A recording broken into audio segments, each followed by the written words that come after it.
Vamos falar sobre quem quer nos patrocinar? Se você acompanha o nosso podcast semanalmente e tiver a fim de nos patrocinar, seja com a empresa que você tiver, o produto que você tiver, entre em contato com a gente. E agora sim, vamos falar sobre yoga? Tudo aquilo que você nunca quis saber sobre essa filosofia ancestral. Eu sou o Malakini Dias e estamos começando mais um Yoga Talks. Hoje o tema é karma.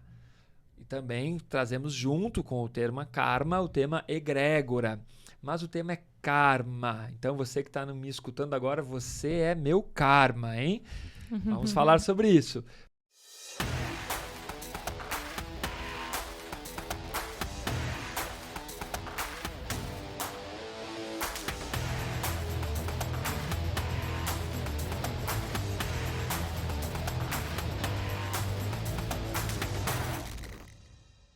Para esse assunto que nós gostamos realmente muito e que ele permeia o yoga, ele não é um assunto técnico, lembrando que o yoga é uma técnica, o karma ele não é exatamente dentro das técnicas do yoga, não vou mandar o aluno sentar e falar agora, faça karma. Mas todas as técnicas atuam no karma.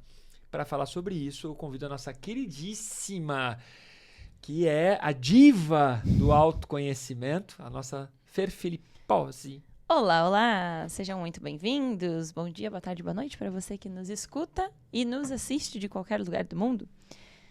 Então, vamos falar sobre karma, esse conceito aí tão difundido hoje em dia, né? Todo mundo tem algum conhecido que já falou sobre karma, que tem medo do karma.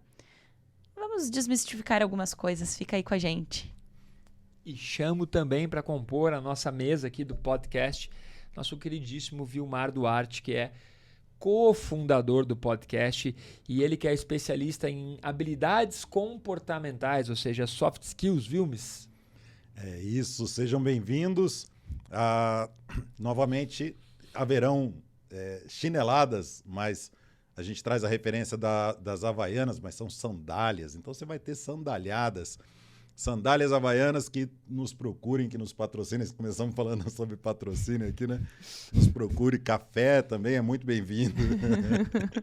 Então nós vamos entender um pouco, dar uma sandalhada sobre karma e talvez desmistificar muita coisa do que você acredita que seja. Acho que está ficando muito macio, Vilmar, porque antes era tijolada. Era. Agora entrou na borrachinha, mais macio. Tá. Não, volta pra tijolada. É que a tijolada a gente percebe que não educa muito. Tem que ter um pouco de suavidade, um pouco de mãe nessa educação.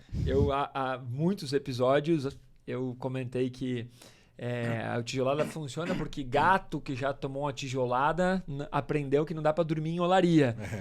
E aí as minhas alunas que têm gato ficaram horrorizadas. Todas me mandaram lá, que absurdo, como é que você fala isso? Tijolada em gato, tal.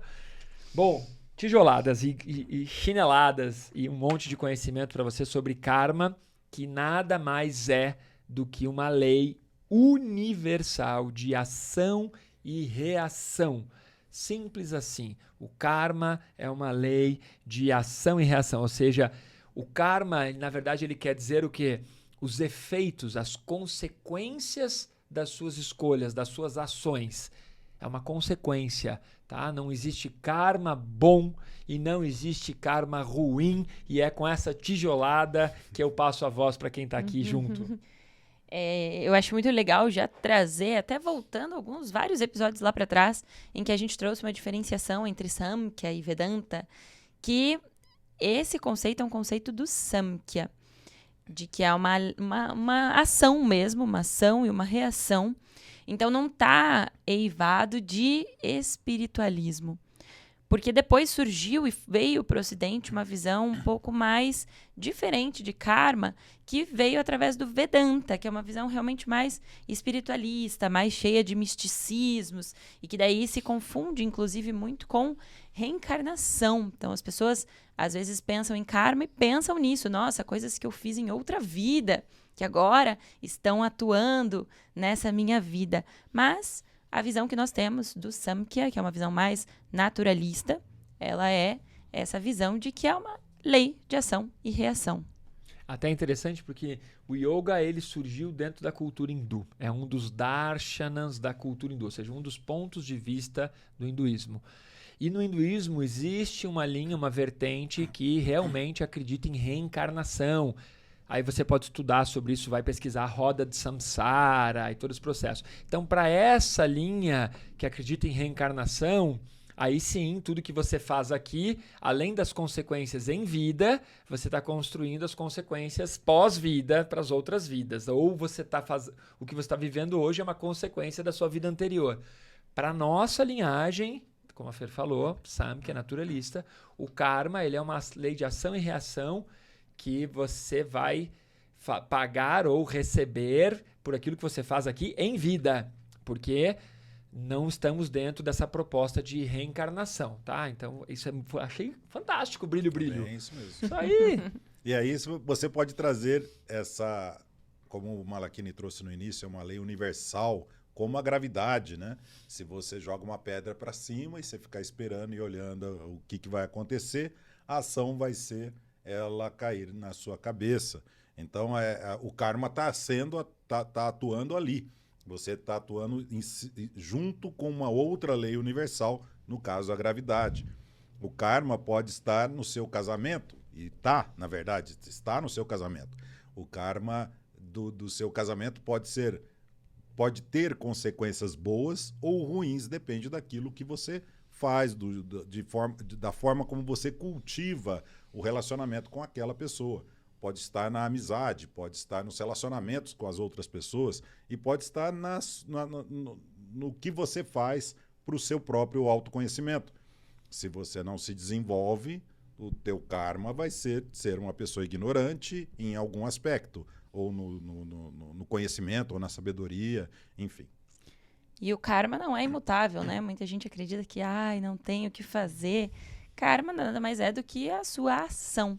Então, considerando que tudo é energia no universo, não existe vácuo, não existe esse espaço em que as coisas não acontecem. Então, tudo está correspondendo à sua própria ação. A forma como você age é aquilo que volta para você, na mesma intensidade. Então, se você tem ações boas, voltam para você ações boas.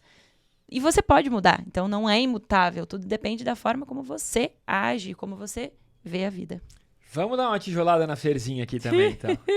Vamos aproveitar. Porque também esse conceito do que é bom ou mal também não pertence ao karma. Então, se eu fizer uma coisa boa, significa que eu vou colher algo bom? Não necessariamente, porque aquilo que nós julgamos que é bom é de acordo com as leis humanas vigentes no momento. Porque em alguma época as pessoas consideravam que ter escravos tudo bem. Então, se você for ver, mas não, e considerava que era tudo bem. Então, o karma ele é atemporal. Então, hoje nós temos muitas leis humanas que, de acordo com o tempo vai passando, então você jura que está fazendo uma coisa boa, mas não é uma coisa efetivamente boa. Inclusive, as pessoas adoram citar Aristóteles e tudo mais. Eu, volta e meia, trago um pouquinho de Sêneca, né, dos estoicos e tudo mais. Mas vamos lembrar que Aristóteles achava que ter escravo era algo ok. Então, o karma nem sempre essa historinha de que eu vou fazer uma bondade, então eu vou colher bondade. Não é bem assim, porque a maior parte das pessoas que faz boas ações, e elas devem continuar existindo no mundo, é super importante, elas estão fazendo nada mais do que por elas mesmas. E não, né? É um conceito muito bacana, tem vários autores que falam sobre isso, mas só para a gente tirar esse conceito de que se você fizer o bem, claro, numa soma geral, se você fizer o bem, você vai colher o bem, mas não é, porque senão a gente coloca um interesse. E eu acho que esse que é o grande lance. Ação desinteressada. Sim. Se eu fizer uma ação desinteressada, que é difícil, vamos falar a verdade, muito né? Difícil. Fazer algo desinteressado no nosso conceito atual. O karma, então, ele entrou nessa história de mal e bem, porque quando ele entrou na questão dos cristãos, acabou que o cristianismo... Cristãos? Obrigado, Vilmar. Então, quando ele entrou na pegada dos cristãos, ou foi cristianizado, o que aconteceu? Ele teve uma releitura. E essa releitura trouxe o conceito de bom e mal. Porque o karma, na origem, não era nem bom nem mal. Eu posso dizer para o Vilmar que ele é o meu karma... Sendo que legal, Vilmar, você é o meu karma, porque desde que você integrou a equipe, o podcast, tá há 6 temporadas dando certo. Ou eu posso dizer o contrário. Vilmar, você é o meu karma, porque toda vez que você está aqui, a gente gasta horas conversando. É bom e é ruim ao mesmo tempo. Então, o karma deve estar desassociado desse conceito. E se a gente se aprofundar ainda mais na filosofia, nem sempre... imagina que você faz algo de bom, recebe algo de bom. Se você olhar só aquela foto, o seu karma teve um desdobramento de coisa boa. O karma está agindo ali, independente, né, do que está acontecendo. Só que dali tem outros desdobramentos. Vamos supor que, não é para evitar, mas vamos supor que você joga na loteria e você fica milionário. O karma foi você jogar na loteria. A ação foi jogar na loteria, o desdobramento disso, o resultado disso foi ter ganhado. Né? Você não ganha na loteria se você não jogar. Então você jogou e ganhou na loteria, beleza? Você ficou rico, beleza? Você festejou, tal. Aí nessa festa você bebe e aí sai dirigindo e aí bate o carro e acabou, né? Ou seja, o ganhar na loteria foi bom ou ruim? Aí você que vai avaliar isso. Então tem os desdobramentos, os subdesdobramentos disso.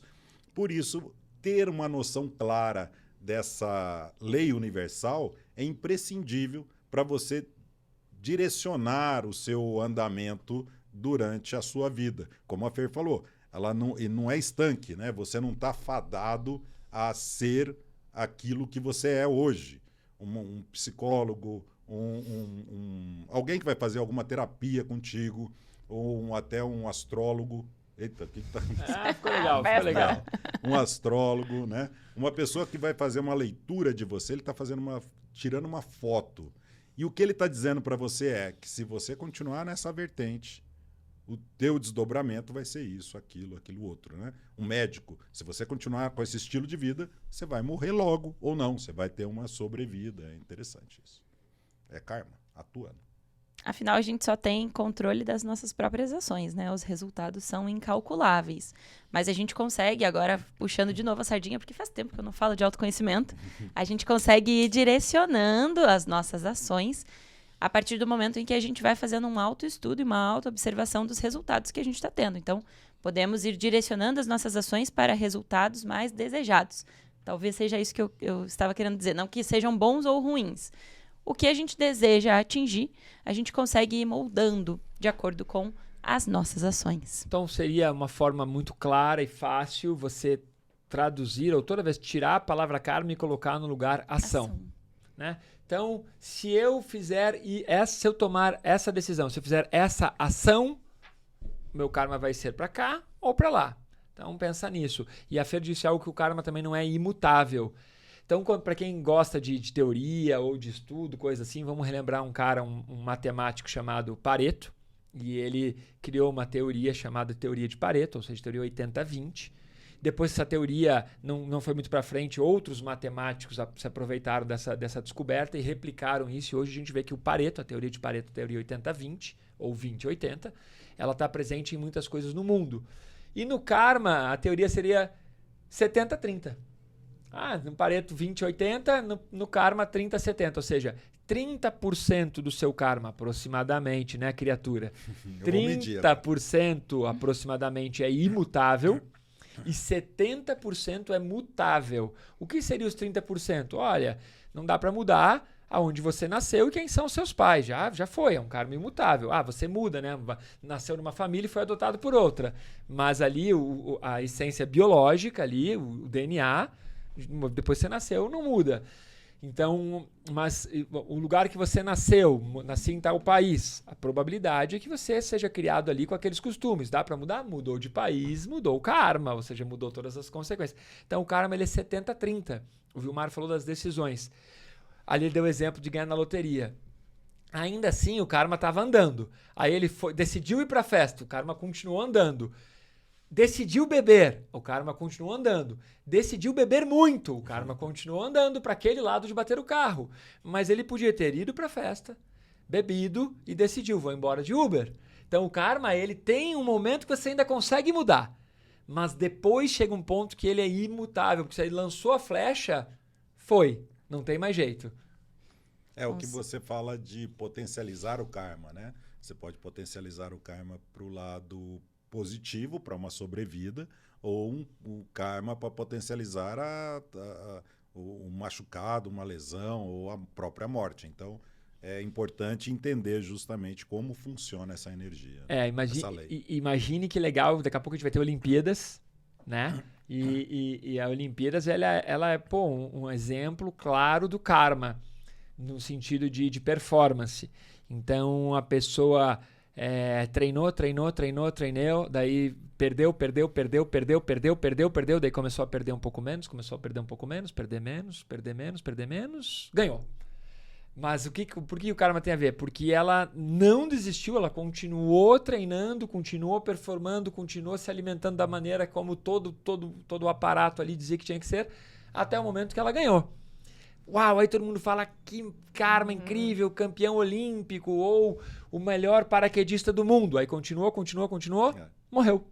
Morreu porque o paraquedas não abriu ou algo assim, entende? Que até um momento parece que é bom. Mas em algum momento aquilo pode se virar contra. Então aquilo que a pessoa era, nossa, olha como ele é saudável, ele não bebe, ele não fuma, ele não sei o quê, ele só treina. Aí começou a perder cada vez menos, começou a ganhar. Uau, escreveram um livro sobre ele, fizeram um documentário, estava escalando na mais alta performance e morreu. Então até que ponto a gente pode dizer que o karma é bom e o karma é ruim? Quando ele bateu os recordes de escalar mais rápido, um baita karma bom. Mas aí, o fato de ele escalar sem segurança, sem cordas, fez com que ele morresse. Por isso que no esporte, o pessoal tem uma máxima que é melhor você parar enquanto você está no auge. Porque aí você consegue, você é um escalador, você tem um esporte de alto risco, o que você vai fazer? Escreve livro, vai dar palestra, vai ser treinador dos loucos que querem continuar fazendo aquilo, que vai potencializar.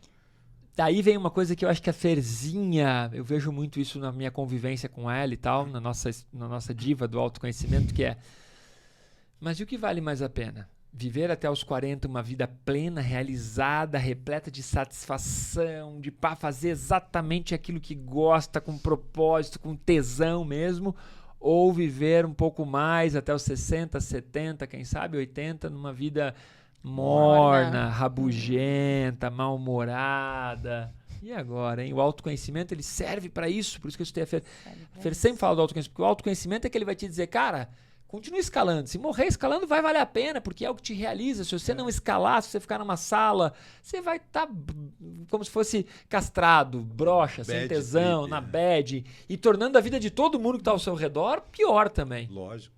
E não que isso seja também o único caminho certo. Então, tem gente que pode preferir ter uma vida morna, não vai saber, vai do autoconhecimento. E tem gente que vai estar realizadíssimo trancado num escritório. Exato. Vai estar no máximo da vida, então tá tudo bem.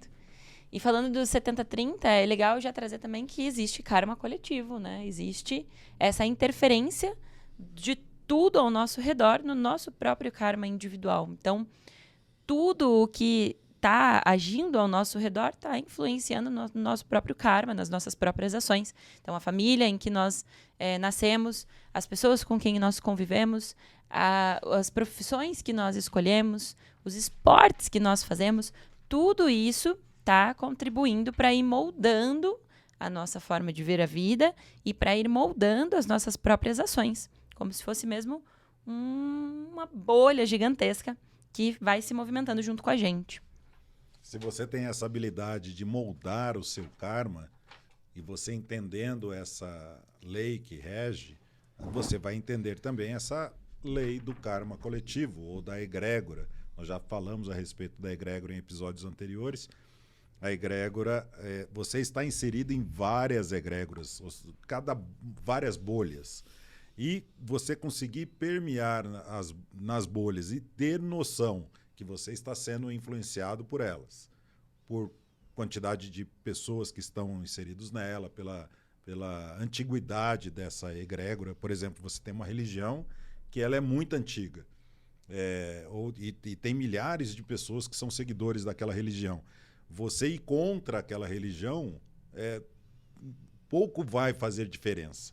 Agora, se você acabou de montar um grupo de leitura, você e mais 2 pessoas, entra uma quarta pessoa. Essa quarta pessoa ela tem uma força gigantesca naquela egrégora, porque ela tem poucos membros e ela tem de pouco tempo. Então, aquela pessoa, para minar aquilo, é muito fácil. Então, você entender isso não vai sair minando a alegria dos outros. Mas você entendendo isso, você consegue permear nessas diversas bolhas e escolher aquela que mais te satisfaz, que mais te agrada. Então, o tema que eles estão citando aqui como egrégora, nós podemos traduzir como grupo. Um grupo de pessoas, uma empresa, ela tem um grupo de pessoas, ela é uma egrégora, um clube, não só um clube de futebol, mas um clube mesmo, ele é uma egrégora, uma religião é uma egrégora, uma filosofia, o yoga, ele tem uma egrégora, os médicos têm uma egrégora, dentro dos médicos tem subegrégoras, que é o especialista nisso, o especialista naquilo. Então, à medida que você decide conviver com esses grupos mais tempo, você será influenciado e você também vai estar influenciando esse grupo. E quanto maior a antiguidade e quanto maior o número de pessoas que representa aquele grupo ou aquela egrégora, mais forte ela é. Um exemplo disso é a religião dominante no mundo, né? O catolicismo, que tem aí cerca de 2 bilhões de adeptos. Então, você imagina, nós temos 8 bilhões de pessoas no mundo, aproximadamente 1 bilhão e 700 mil, 2 bilhões de católicos, é a que mais tem maior relevância, e ela começou com 12 pessoas. Então, começou com 12 apóstolos e hoje é a egrégora que mais dita. Você pode dizer que não, que você é de outra religião, que você é ateu. Mas o teu calendário todo ele é baseado nessa estrutura. Então, os feriados, os costumes, as tradições de forma geral, né?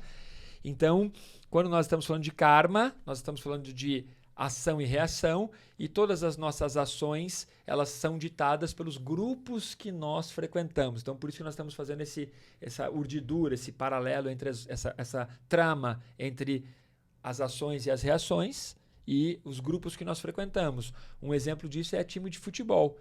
Você sofre uma influência coletiva muito grande. De repente, você começa a assistir os jogos de futebol, passa um tempo, você faz parte da torcida organizada daquele grupo, de repente você se meteu numa confusão que você jamais se meteria sozinho, mas você foi influenciado pela força do grupo. Esses tempos, até num grupo de mulheres do qual eu faço parte, havia uma das moças comentando, inclusive, exatamente isso, que ela não gosta de xingar e de ver esse lado, assim, mais animalesco dela, mas quando ela tá lá no meio do estádio de futebol, tudo isso vem à tona e ela não consegue controlar. E daí ela volta para casa pensando, meu Deus, como é que isso aconteceu? Porque a influência do grupo é realmente gigantesca. E tem a ver com a emoção, né, do momento, tem a ver com a sua paixão, aquilo que te move. E aí você permite, consciente ou inconscientemente, essa ação do grupo. E vai se desdobrando, vai desdobrando o seu karma também, né? E sabendo de tudo isso, a gente pode potencializar mesmo as nossas ações, né? E o estilo de vida que a gente deseja ter.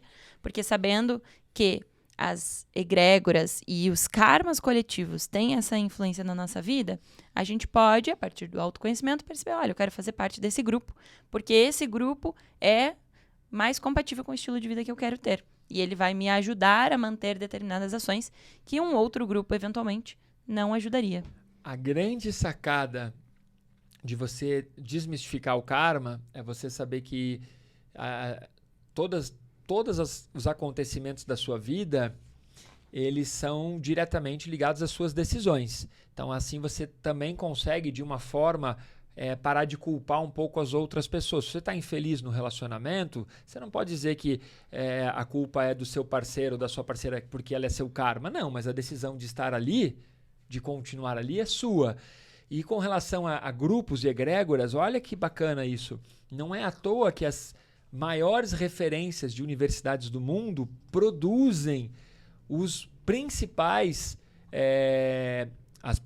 referências que ditam as normas do mundo. Então, quando você fala de Yale, de Harvard, quando você fala do MIT, de tantas outras referências de ensino, o que nós temos que entender? Que lá, naquele grupo, para chegar lá, você já tem que ter trilhado um pouquinho mais de esforço, né?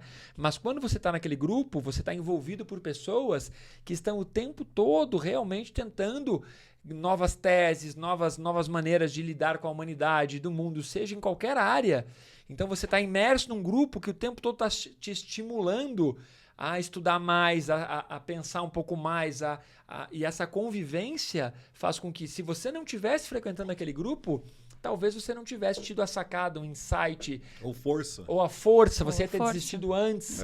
Então, estar imerso nesses grupos potencializa. Quando nós falamos de egrégora, tem um outro conceito de egrégora que eu gosto muito, que eu faço um paralelo, que é o conceito que Napoleão Hill trouxe, que é o conceito de mastermind. Para Napoleão Hill, mastermind significa o quê? Você precisa estar convivendo com as pessoas mais fodas, com as pessoas mais realizadoras, que têm mais conhecimento daquela área que você quer. Você não precisa ser tão bom quanto eles, olha que interessante, mas o fato de você estar naquele grupo fará com que você se aprimore naquela área que você quer. E é normal, você quer aprender inglês, o que você faz? Você começa a frequentar uma escola de inglês.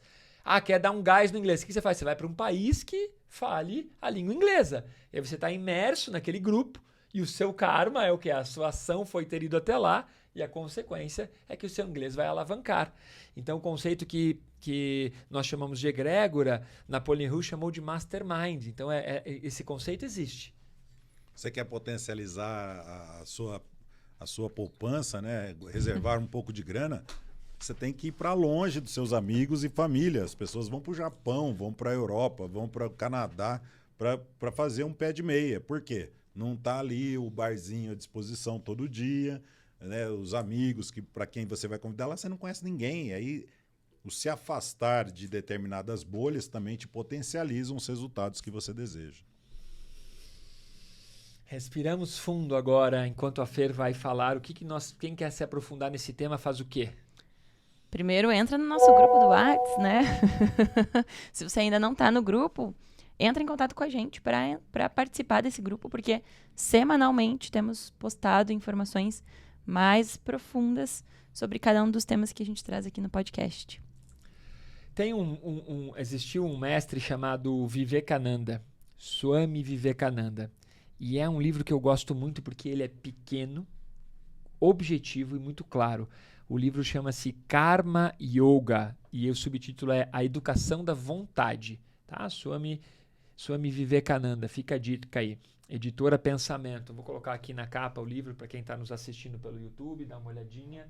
Você acha facilmente em sebo por uma ninharia. O meu mesmo foi comprado num sebo. Esse é tijolada. Esse livro cada página que você vira é como se o autor saísse dentro do livro e lhe desse um cripá, um tapa. Assim. Pá! Olha que bacana como ele, na página 11 da minha edição, ele diz o seguinte, Vivekananda, a palavra karma se deriva do sânscrito kr, ou seja, fazer. Toda ação é karma.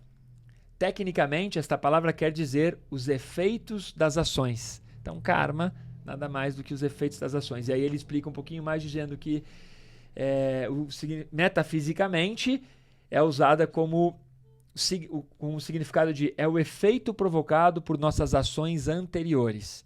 É aquilo que diríamos assim, cuspiu para cima, se você ficar parado embaixo, vai tomar uma chuvarada de guspe na cara. Então, aquilo que você faz. E ele tem várias questões de karma também, falando a karma coletivo, o que é muito bacana.